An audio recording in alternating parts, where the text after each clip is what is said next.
Brian Mudd Show is on News Radio 610 WIOD.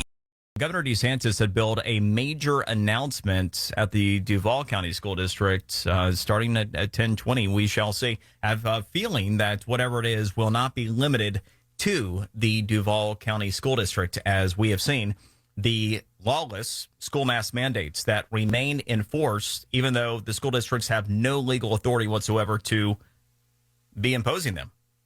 Just a remarkable set of circumstances. Never seen anything quite like this. And on the topic of mask shaming. Well, that's a thing. We know bullying is nothing new. It just seems to be more pervasive. And I guess why not bring the mask into the mix? And here to talk about this, joining us once again, Kim Muench. Her website is reallifeparentguide.com, reallifeparentguide.com. All right, so Kim, first, when it comes to mask shaming, what are we seeing here? Where are the problems generally? I think it's in the elementary and middle school level schooling as opposed to high school. And also, I think that what we're really seeing is the newest way for children to get teased one way or the other, right? This is not a new concept. There's seems to be always something that kids are getting picked on for. And right now, of course, it's, masks and mask shaming, unfortunately.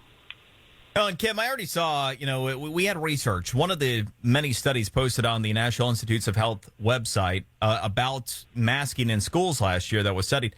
81% of students had some type of embarrassment associated with the wearing of a mask in the first place. So it seems as though there's already a great deal of apprehension and or at least awareness about a mask. And it might be easier for those who are especially sensitive or those that would be picked on to fall victim to these types of attacks.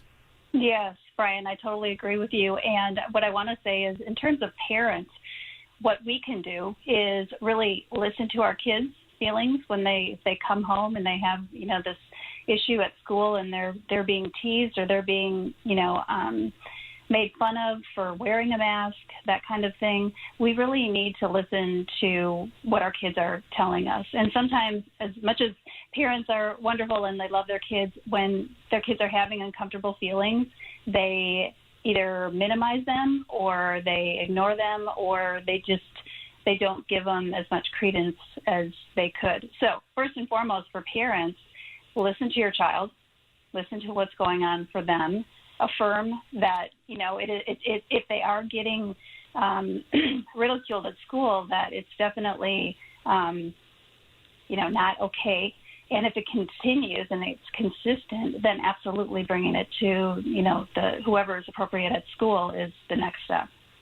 Well, Kim, I wanted to ask you about them, too, because I have a feeling that some of the people at school are part of the problem. So, for example, Palm Beach County started out the school year with parental opt-outs, and we were hearing stories from parents to where you would have some administrators, some teachers that were wanting to segregate kids without masks, and that would potentially be treating them different than other students or repositioning them in classrooms if they're going to. All these types of actions that were punitive against the kids not wearing school. Now, we're in this real world legal fight whereby every South Florida school district is currently breaking the law, and our governor might be getting ready to issue some new guidance pertaining to all this. But for parents and students who don't wear masks, could that also be a huge issue? And at what point, if you feel like the schools themselves, the teachers themselves, the administrators themselves are part of the problem, how do you handle that one?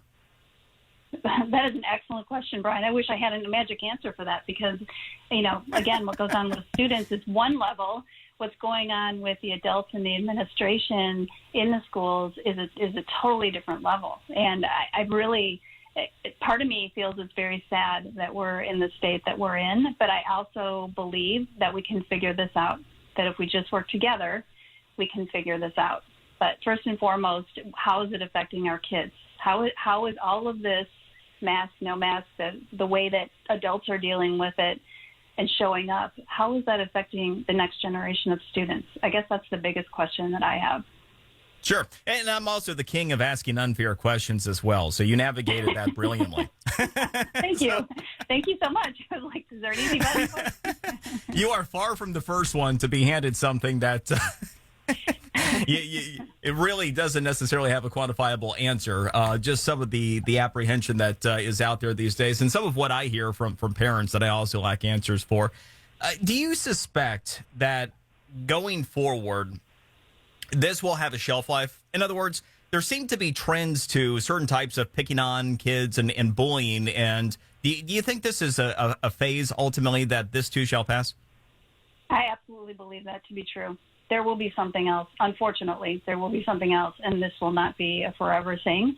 And if kids, whether they are masking or not masking, can feel good about who they are, that starts at home. It starts with parents listening to their kids and validating how their kids are feeling, and being really clear on the reasons why their family or their kids are wearing masks, and just being 100% comfortable in that. And gosh, it starts at home.